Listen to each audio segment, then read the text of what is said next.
Welcome to Seeing with Your Soul, the podcast aimed to inspire you to find your voice and become the best, truest, and most authentic version of yourself.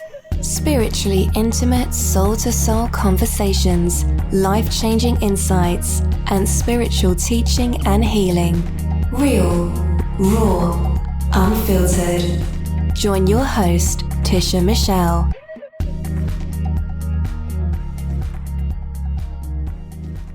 Always figure out the next level when you really need to. Welcome back to another episode of Seeing with Your Soul with me, Tisha Michelle, your host. Hi. Oh my God. Big energy, guys. Big energy. I'm just so excited. I just feel good. I literally, you know how you see those people will be posting something and they'll be like, I love it here. Like, I love it here. Like, I love it here. I absolutely love it here. And when I say here, meaning just on earth, just to be alive. All right, so in this present moment, I definitely would have to say that I am grateful for all the blessings that I've received, just in the first few days of December. And to be honest, like, it's just mind blowing is what it is. So I feel really, really, really good. And have you ever just woke up and yes, we say our gratitude and we say, thank you for waking me up and all those things. But have you ever just be dead ass in the middle of the day and just be like, thank you. And it's not even like it's one particular thing you're saying thank you. You just have this big energy that's around you that you're just grateful to be grateful. Well, that's the spot that I'm in right now. So what about you guys? What are you grateful for in this present moment? Now, unless you're driving, I want you to just go ahead and close your eyes and let's just get grounded. Let's get centered so we can express this gratitude. So now I want you guys to take a nice deep breath and we're just going to breathe in through our nose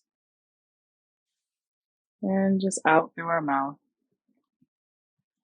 All right, another nice deep breath, just breathing in through your nose and letting it out through your mouth. And let's just do one more nice deep breath, breathing in through your nose and letting it out through your mouth. Yes, and yes. All right, what are you guys grateful for? Express that gratitude. Put that nice, strong, high vibe, dope energy out into the world so I can just smack you right back and just keep that flow going. All right, so if you've listened to my last couple of episodes, you would have heard me, talking about how I was swerving into another lane and that I really couldn't talk about it all yet, but I would, towards the end of the year. Well, that time is here now. So I have swerved lanes. And when I say swerved lanes, meaning I got, when it comes to senior care, elder care, any aspect of that with home care, I'm that's my lane. That's my thing. When it comes to healing and spirituality and stuff, that's my lane. Now, this lane that I done swerved into, and I don't mind swerving into lanes, and I also don't mind staying in my lane because not all lanes are for me, and not all lanes I even want to be a part of anyway. But real estate has definitely been a lane that I wanted to swerve in. And to be honest, I never really, with the limiting beliefs and that I've had, so I'm still working on, I really truly didn't see myself swerving into that lane. That's why I didn't even swerve. If you're driving and you shouldn't be texting, but say you did, or you went to change the radios and then you swerve and then you swerve back real quick, right?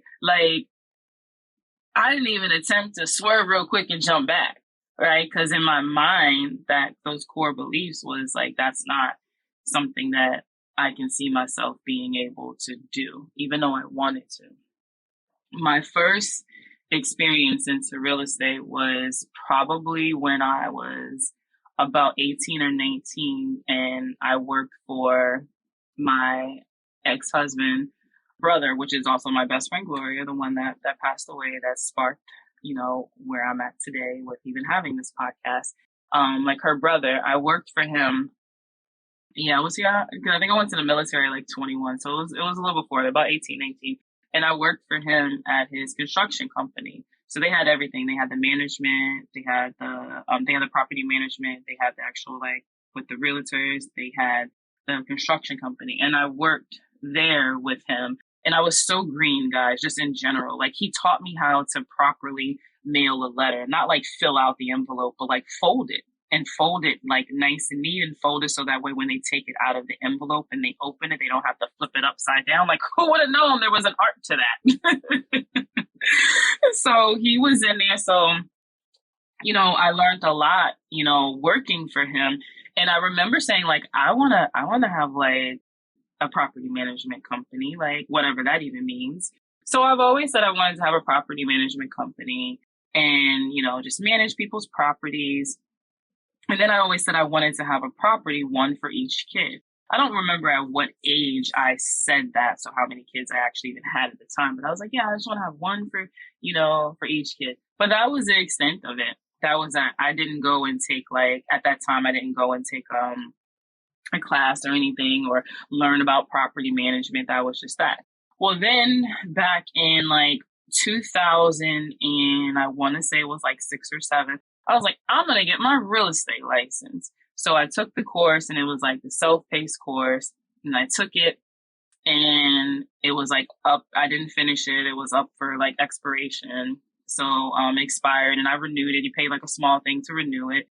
So I finally was like, y'all, let me just do this. So I do the class, and then when you're done, you have to take a test to get out of the class so you can take the test for your license. So I passed the test. Let's go. What's up? Of course. And then I stopped. I took this class and I passed the test. So, because you have to pass that test in order to go and even take the test to act for the state. And I got that far past it, and I just never took I don't even honestly know what my excuse and reason about not actually even going to take the test, the state test, other than self-sabotage. So then that was just done. That was a wrap. And then just life goes on. So I sold my business in 2018. And when I sold my business in 2018, I remember prior to that, I was like, oh, I'm going to buy a house that I'm going to live in. I'm going to buy a house, right? And because I was like, I could just buy it straight cash, right? And then I talked myself out of it. And one of the reasons I said, I really don't know if I want to own my own property, because what if the hot water heater goes? Or like, what if something happens with the roof? Like, I don't have the money to fix that. Who's going to fix that?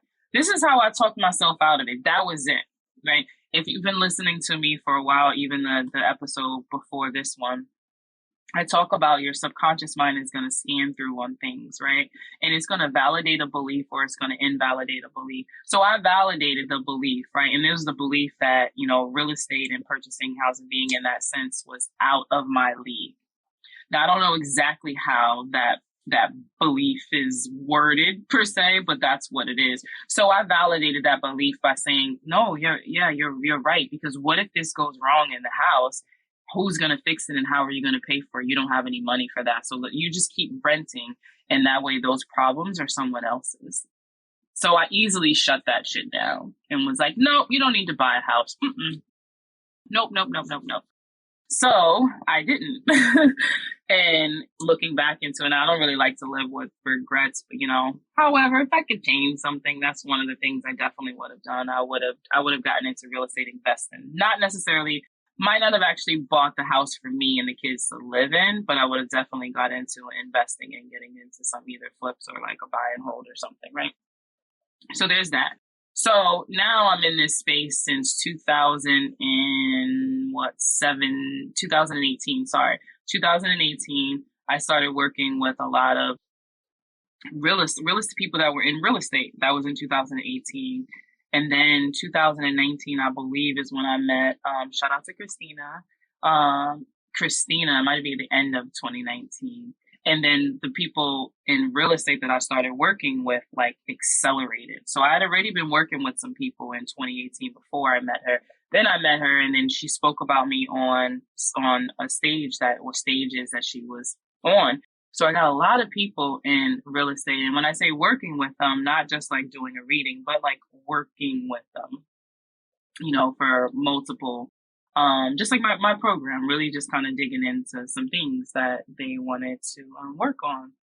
So I remember one time someone saying like, you are in, oh, well, let me rewind. When I was in Arizona, for those that don't know the story, when I moved to Arizona, a part of that story ended up, I rented a condo from, shout out to Gabe. Gabe's actually he's a real estate agent as well. But he's a heavy investor out there in Arizona. Well, the condo that I rented from him had the two sides. So I rented the whole condo from him. And then one side I did Airbnb. And then we lived on the other side. So the money that I got from the Airbnb covered what I had him. So I was house hacking. So that was dope. So that was like, oh, I'm kind of, I really didn't see like I was in real estate. That, again, these are some of the limiting beliefs, but I was. And then COVID hit, and that was a wrap. And that was a wrap because, a lot of people got affected with Airbnb, but it was also where we were at. So the area that we were in, a lot of people came there for spring training. Well, those things got canceled. So all Airbnbs got canceled. So it was really, really like hard. It was really hard there. So there was that. So what that ended up doing was validating this belief that I had that I couldn't get into actually like real estate was out, quote unquote, out of my league. So with that experience happening, instead of just like pivoting in a sense, it was just like, oh, I knew it, right? This is on a deeper level, right? So I'm validating this belief that real estate is not that it's not for me. It's just something that I can't do. So that happens. So then I'm working heavy with a lot of people that are like at the top of their game in the real estate and different aspects of real estate, but killing it. And I had a couple, they're like, you're working with all these people that are in real estate. Like, why aren't you into real estate? And I was like, I don't know. I'm just supporting them in that aspect. And I was in and just kept it moving. Well, I always kept hearing people say, actually, Gabe was the first person. I said something to him about, I don't remember what it was, but it was about into like real estate. His response was, fuck no. He was like, I'm not using my money. He's like, I can't use my money. He was like, I don't have it to be able to do this. And I just like laughed it off. But I didn't know what he meant because like, how are you not using your money? Like, yeah, I didn't get like the bank and stuff, but just the way he said it, it was just something about it. But I didn't ask the question, right? I didn't swerve into that lane, kept it moving.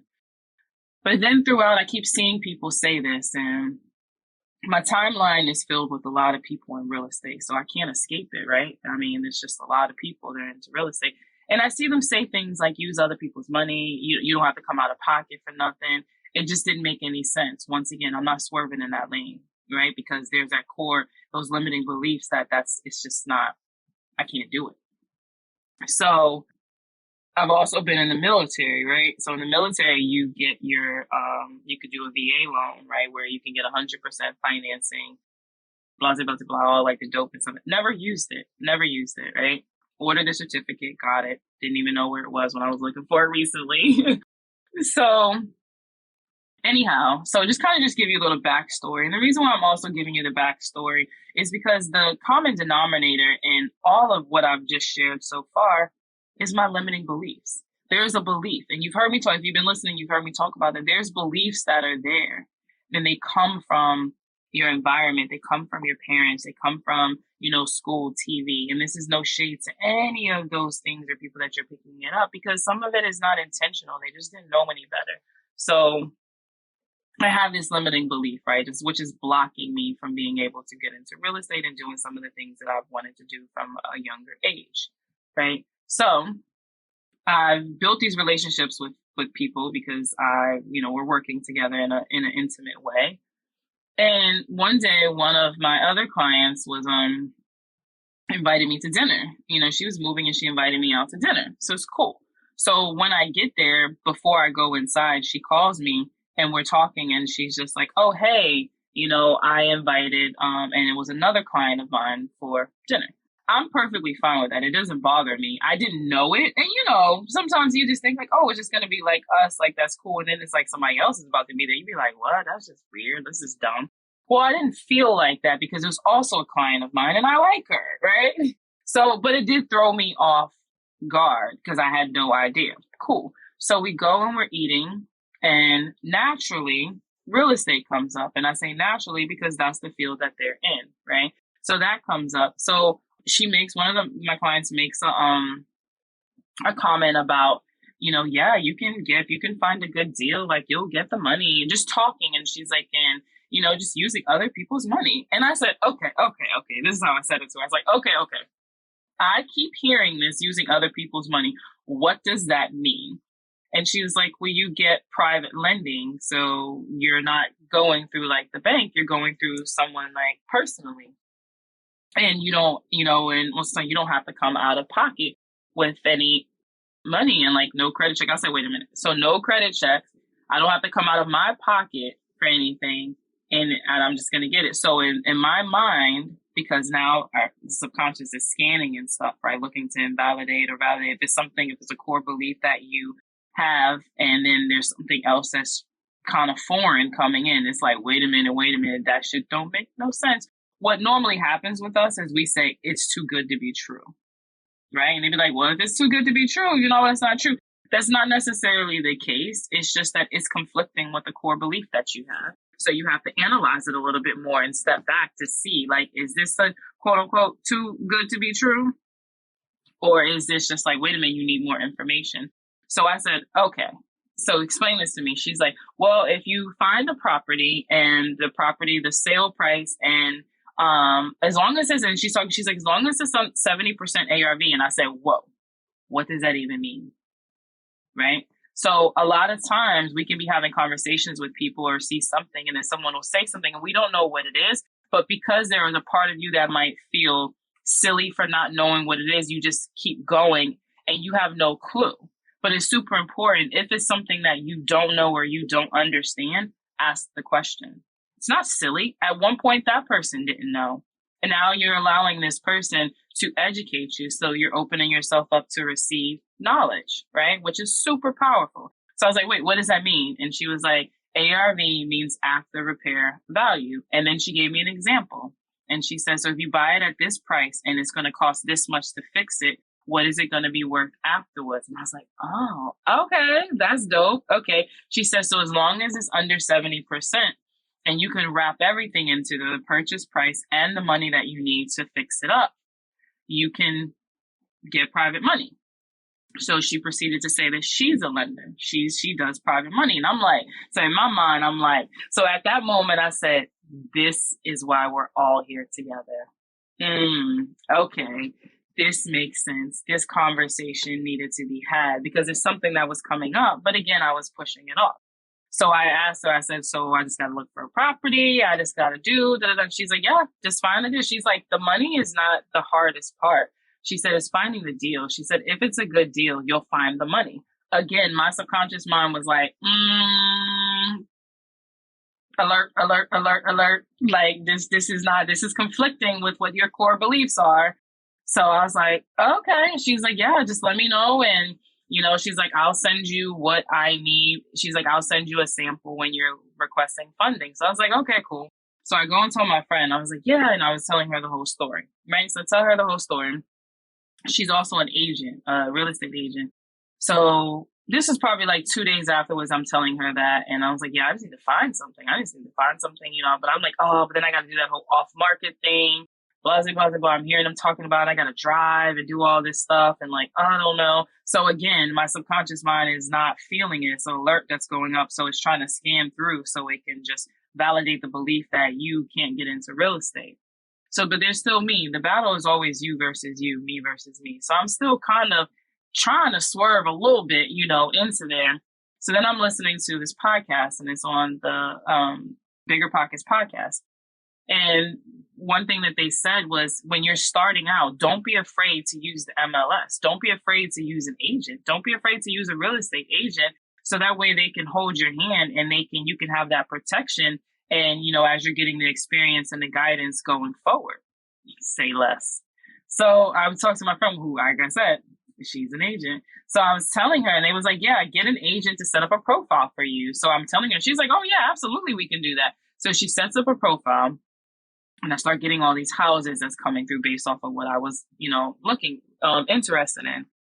So I said, okay. So I send her all the ones I want to go and see. I said, let's make a day out of this. So at this point now, from the time that I had the dinner to the time that she created a profile and we went to go see it was probably about a little bit over a week, if that much.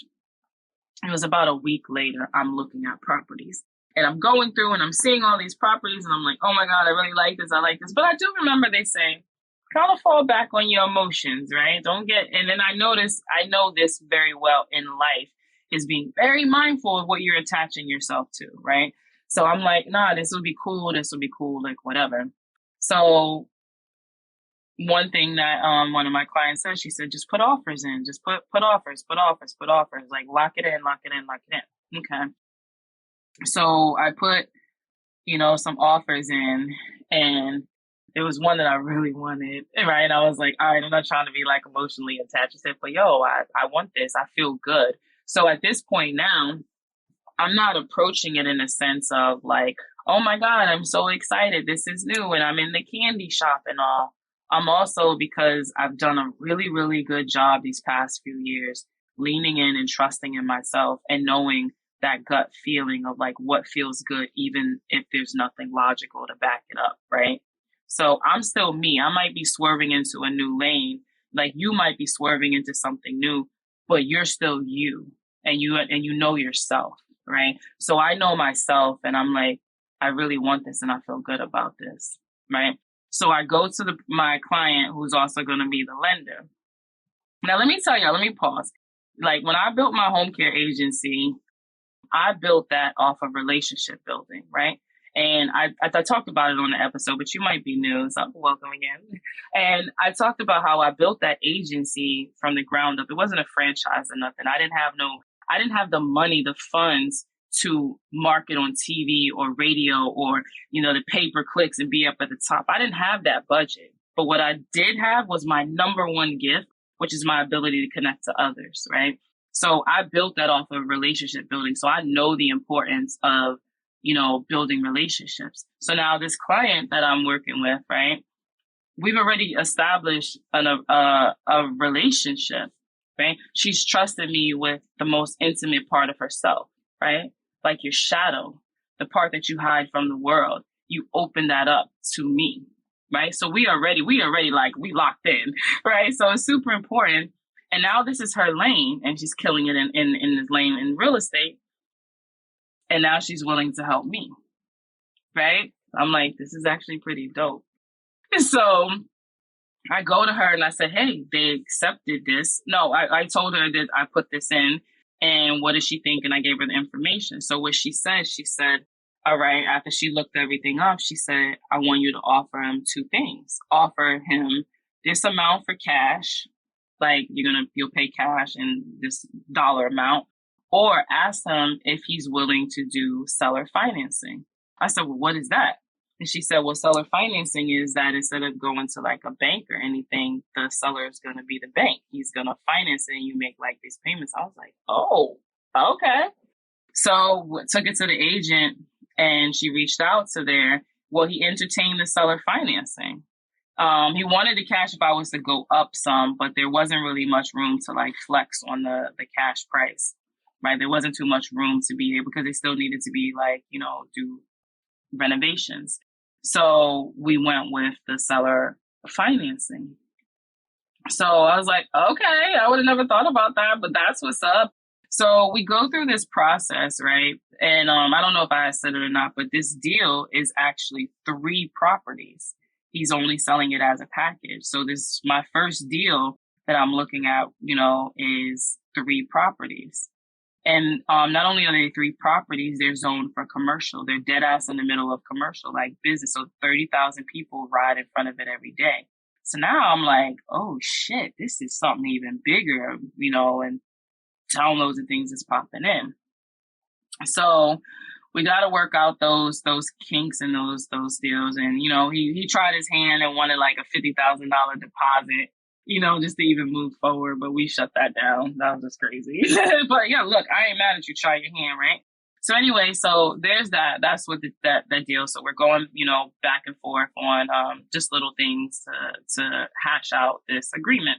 Well, what we end up coming up with, he wants 18% down, right? So 18% down, 18% down. So now I'm factoring that amount, and then I'm factoring in the money for like rehab. So I go to her for that. Well, it didn't work out in the aspect of me getting the money to do the rehab also. And the reason for that is because he was doing seller financing. So he was taking first position. And if they were going to do that amount of money, that means they would have to take second position. But they're like, that's a lot of money. We ain't trying to come second. We want to come first. So I get it. So I wasn't able to get that, but I was able to get the down payment. Because, guys, that 18% of this price was a lot of money that I did not have. Anyway, so that was that. So that was like that deal, right? So in the process of this deal, which let me fast forward, I closed on November 30th. I closed on my first deal, which was 3 freaking properties, right? So November went out with a bang. All right, so that's the first part. So during that process, it wasn't a bad process. And we set it for 30 days. The closing was 30 days. So from the time that I did the dinner and started looking at the houses to the time that it closed, it was about 45 days. It was very quickly, very quick. Well, something about myself that I know is that when I am ready to leap, I leap and shit happens quick. It's when I allow the me versus me and I get in my head and I validate the core belief that I don't deserve this, or, this is this or that is that. But when that thing snaps into me and I take inspired action, and that inspired action was saying yes to going to dinner, right?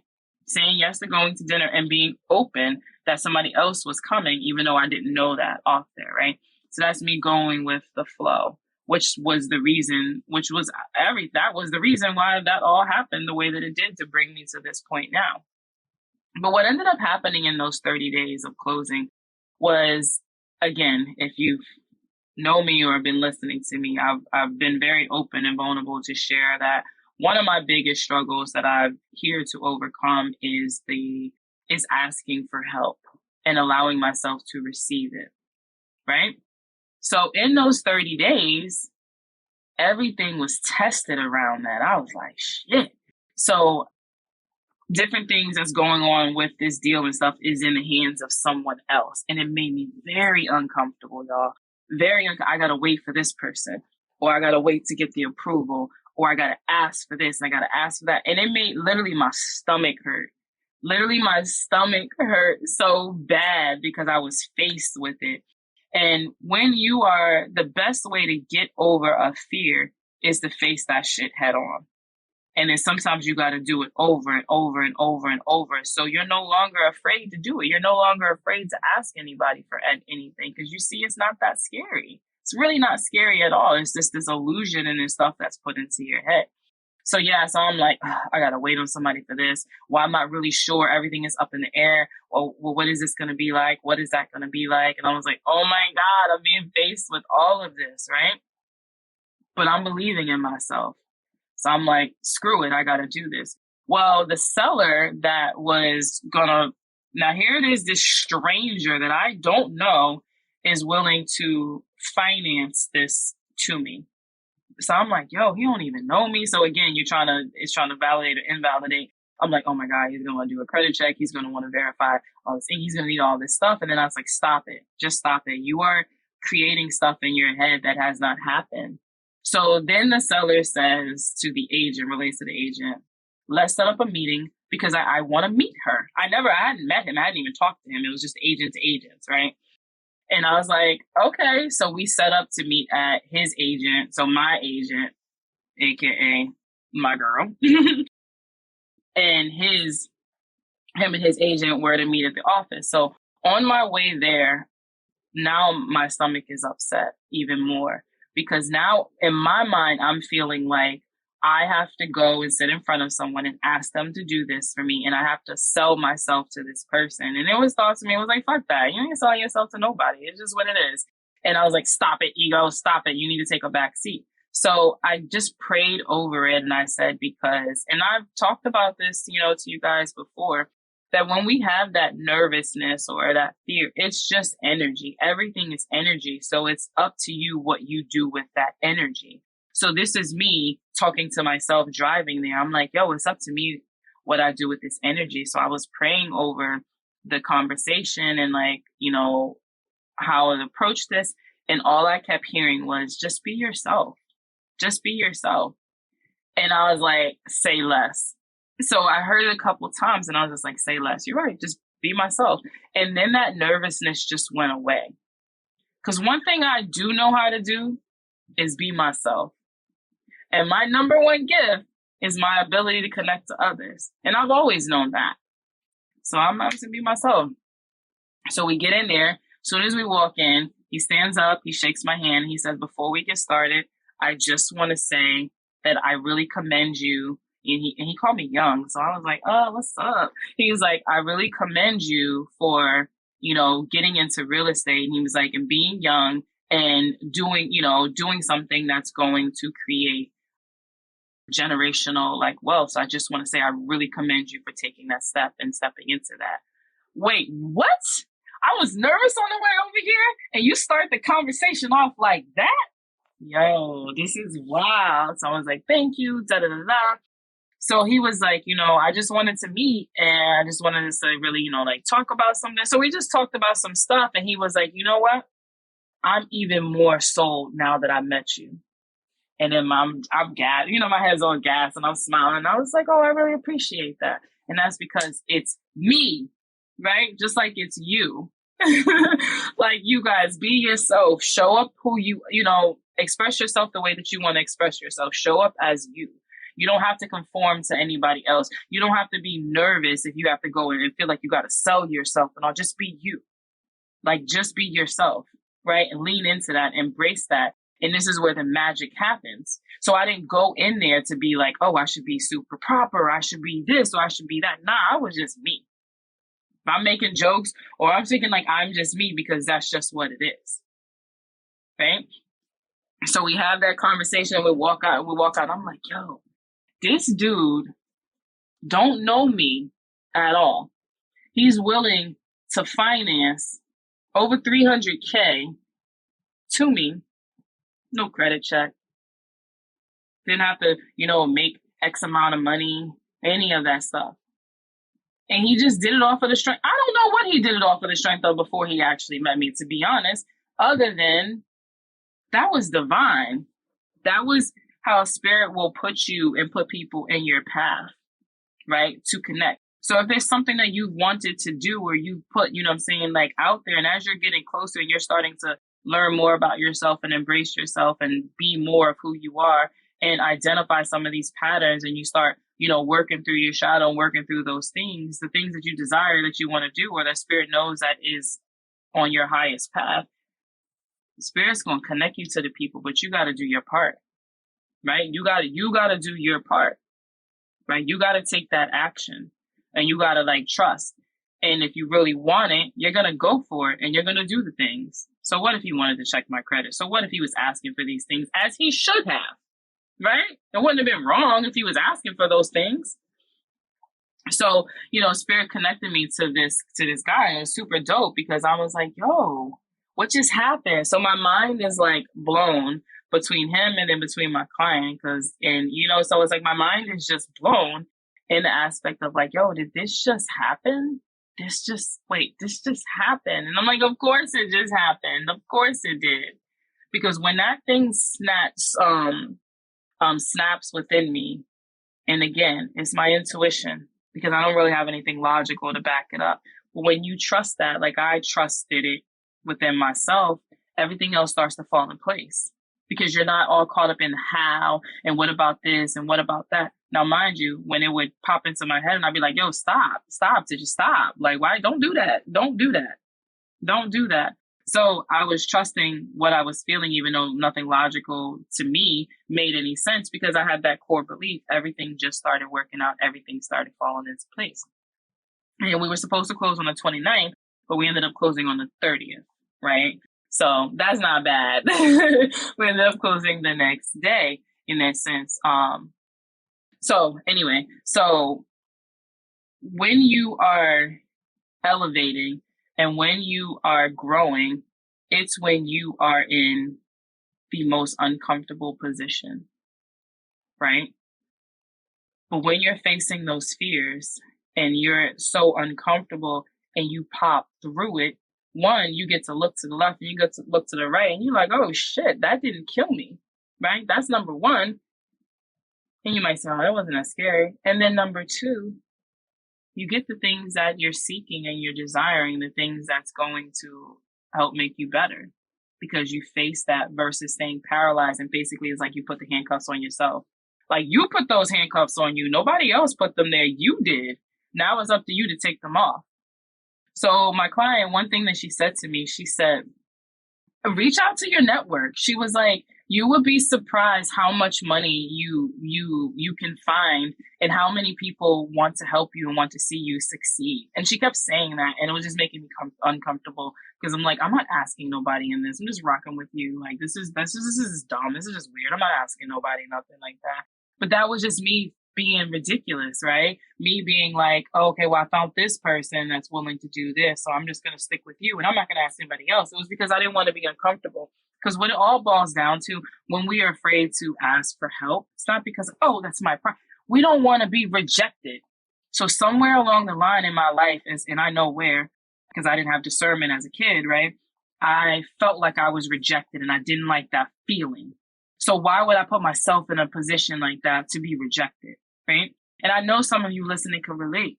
You don't want to ask nobody for help because you don't want them to tell you no, because then you're going to feel some type of way because you felt that feeling before and you don't want to feel it again. But the thing is that if someone is telling you no, it's just, they're really just saying yes to themselves, and it's not even a personal thing, right? And if you know you're solid, you know, in this sense, and people aren't just saying no like to you just because they don't like you or whatever, because that's because you wouldn't be asking them anyway, right? So I said, okay, so I listened to what she said, and I talked to another client of mine who just happened to book a session with me, one of her sessions with me. So when our session was over, I said, hey, let me tell you what I'm doing now and what's going on. And she was like, we were talking about it, and she was like, she's like, I absolutely will lend to you. She's like, I absolutely will lend to you on short terms, on doing flips. She was like, absolutely. I was like, wait, what? She was like, yeah. And then she just educated me on some stuff and told me how what I need to send her when I have a deal and stuff. And I only got off the phone like, holy shit, what just happened? Now I have somebody else that's doing private lending. Wait, what? Okay, this is mind blowing, right? So what was happening was I was invalidating the belief that I couldn't get into real estate. I was invalidating the belief that it's super scary or I'm going to be rejected if someone tells me no. I was like, oh, it's this easy? And when I say this easy, meaning just ask. If you don't ask, the answer is always going to be no. And most of my life, the answer was always no because I didn't ask. Felt weird, right? So I was like, oh my gosh, I have somebody else that's willing to do this. This is actually super cool. So, so anyway, okay, so I closed on that deal. And I don't know about you guys, but sometimes like I don't celebrate things, and other people will be really hyped and it seems like they're more excited than me. And that's also a part of like on a subconscious level where it's kind of like you wait for the other shoe to fall, maybe. So you don't really get like as excited. Well, there is no other shoe to fall. Like we don't close. It's just mine. And then it just hit me, and I started dancing in my room, and I was like, oh my God, I'm a real estate investor. And see, what ends up happening is your subconscious mind needs proof of concept.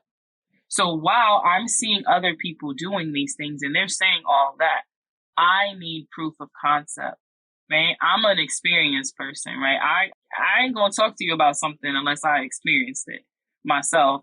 And it's really rare if I hadn't. I'll be like, well, I don't know, but this is what someone said. And I will emphasize that very well because I'm more of, I need proof of concept.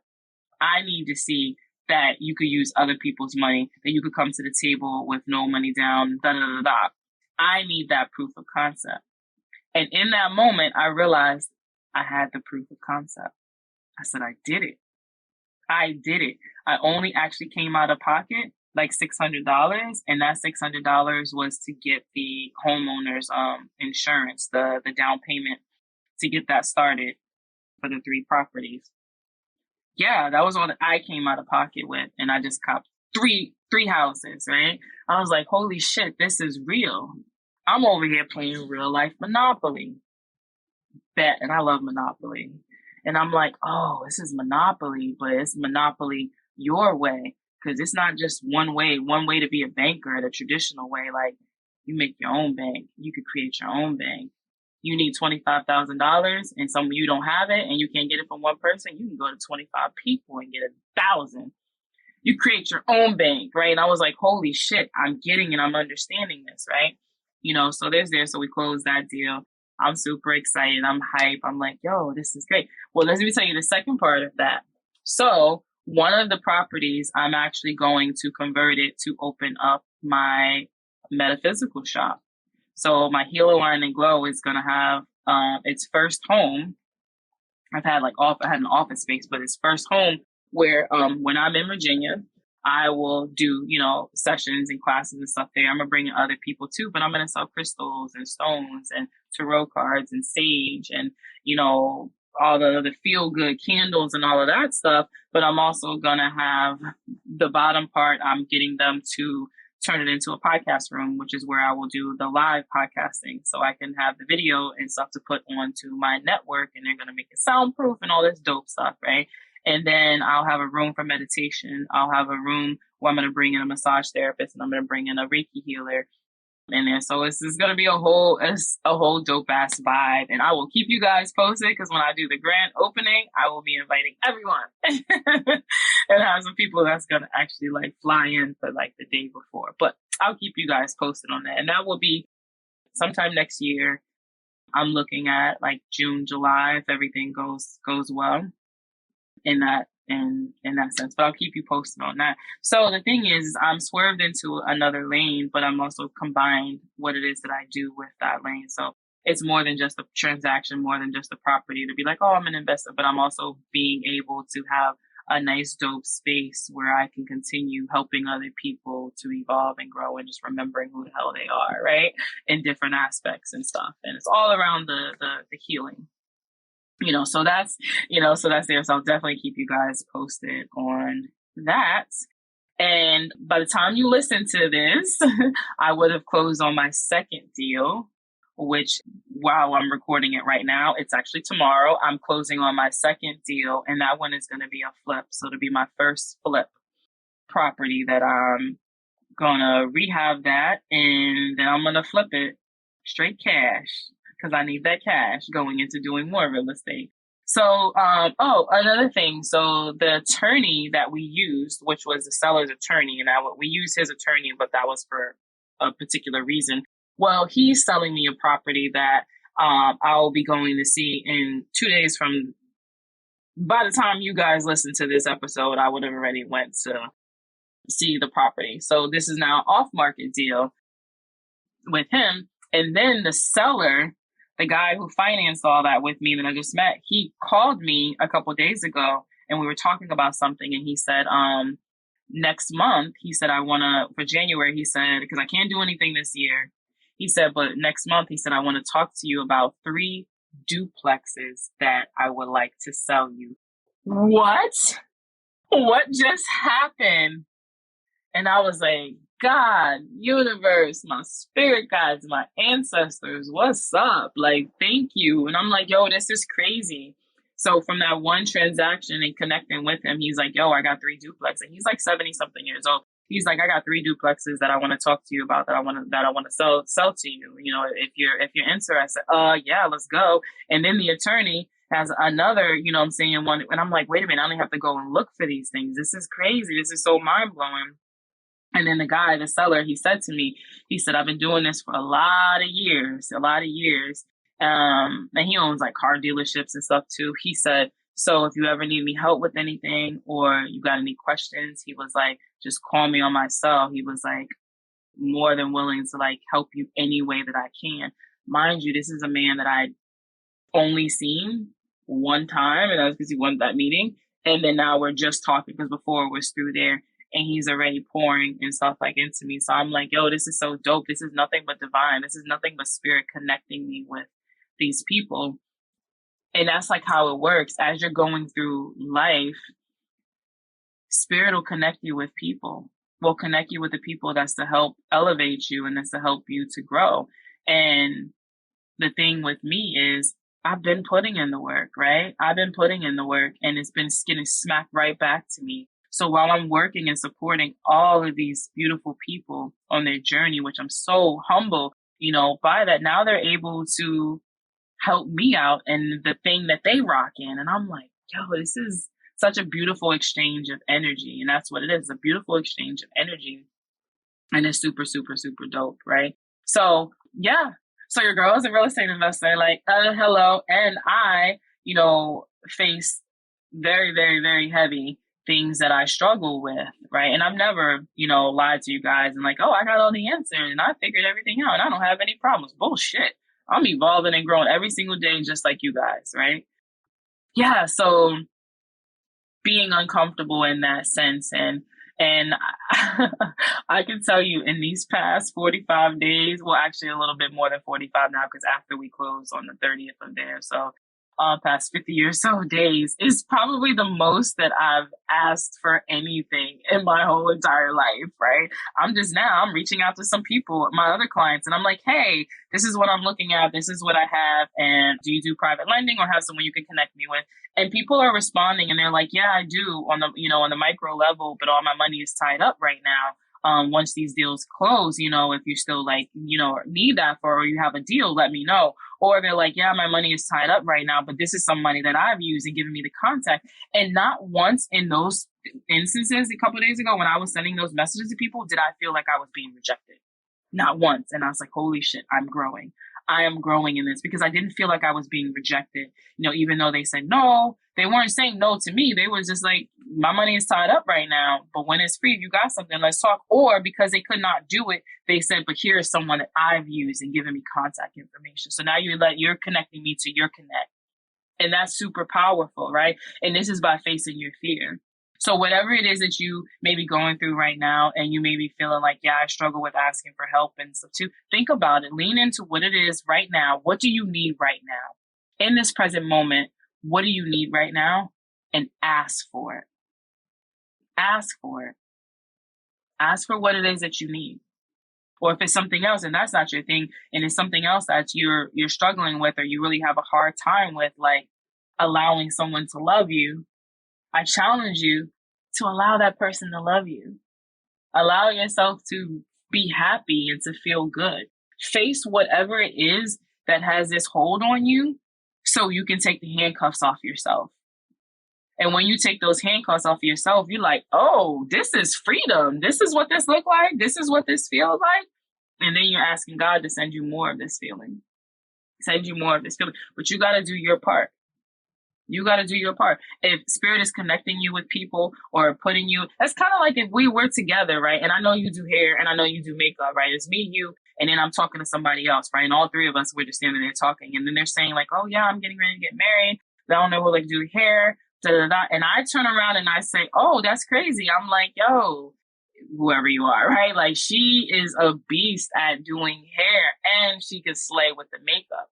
And then you just be like, oh, thank you for that. And then you don't say anything else.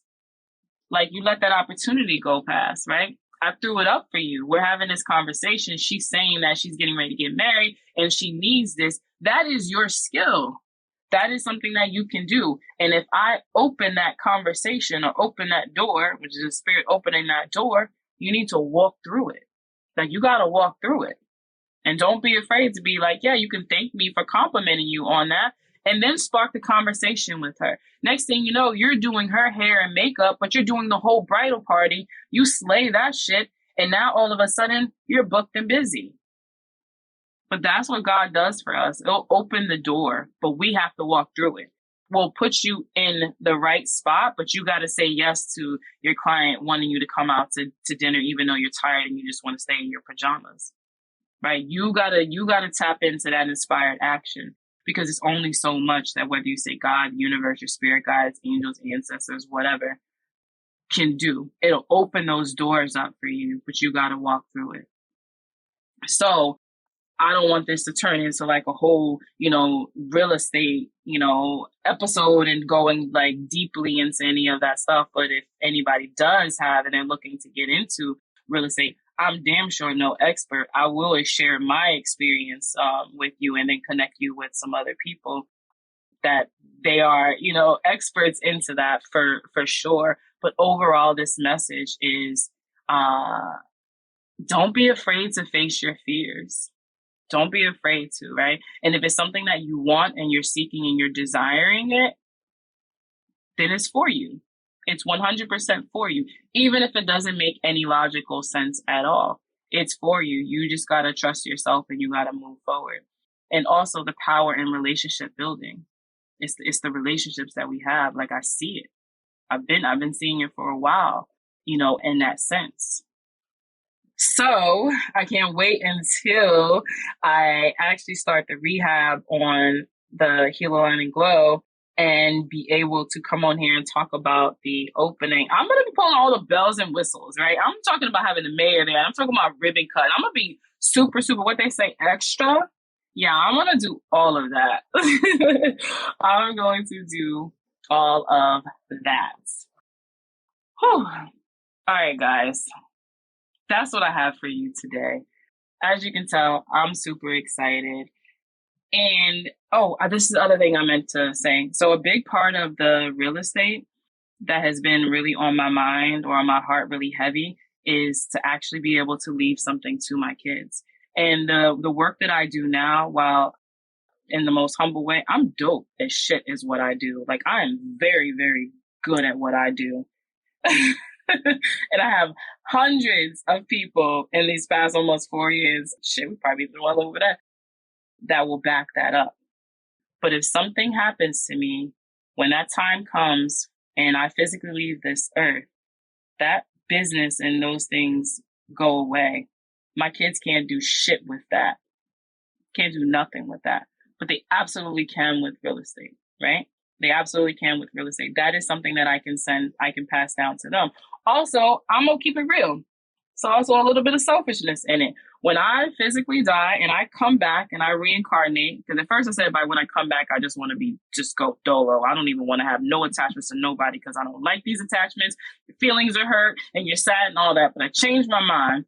When I come back, I want to incarnate back into this lineage so I can benefit of the fruits of my labor. So all the hard work that I'm doing now, because it took me I'm 41, and it took me to now to those past couple of years to really start to be myself and learn more about who I am and start businesses and do all these things, right? So I don't know how long I'm going to be here, y'all. None of us do, right? But what I do know is when I incarnate back into this lineage, I'm going to be able to enjoy this shit because it's passed down to my kids. It's going to go to their kids. And it's going to go to their kids. So then, boom, when I come back in that line, I'm not coming back into the life of struggle. I just had a whole coughing spell. This shit has not been the same since COVID. But anyway, what I was saying was, I'm not coming back, incarnating back into a life of struggle. I've already experienced that shit. I know what that feels like. I'm over that shit now. So when I incarnate, I'm coming back into something, right? Businesses, real estate, money, knowledge, education. So when I'm born, like, it's already going to be because I'm teaching my kids what I didn't know and what I've learned now, and they're going to teach their kids. So then their kids can teach their. So when I come back through, I'm coming in with money and I'm coming in with knowledge. That's it. That's my plan, right? So I'm doing the work now so I can also benefit later. Yeah. All right, guys. So thank you so much for listening to the podcast. Thank you so much for your responses, your shares. all the private messages that I get, and I don't even be sharing them because that's between me and you, right? And I love that. So thank you all for trusting in me, trusting in the guidance and my experience and the things that I share. And I just want to also say I'm super, super, super grateful for each and every one of you guys. Until next time, bye. Thanks for tuning in to Seeing with Your Soul. If something you heard resonated with you, feel free to rate, review, and share with others. If you are looking to go deeper, you can connect with Tisha Michelle on Instagram at Mindset Slayer or visit www.healingalignedglow.com.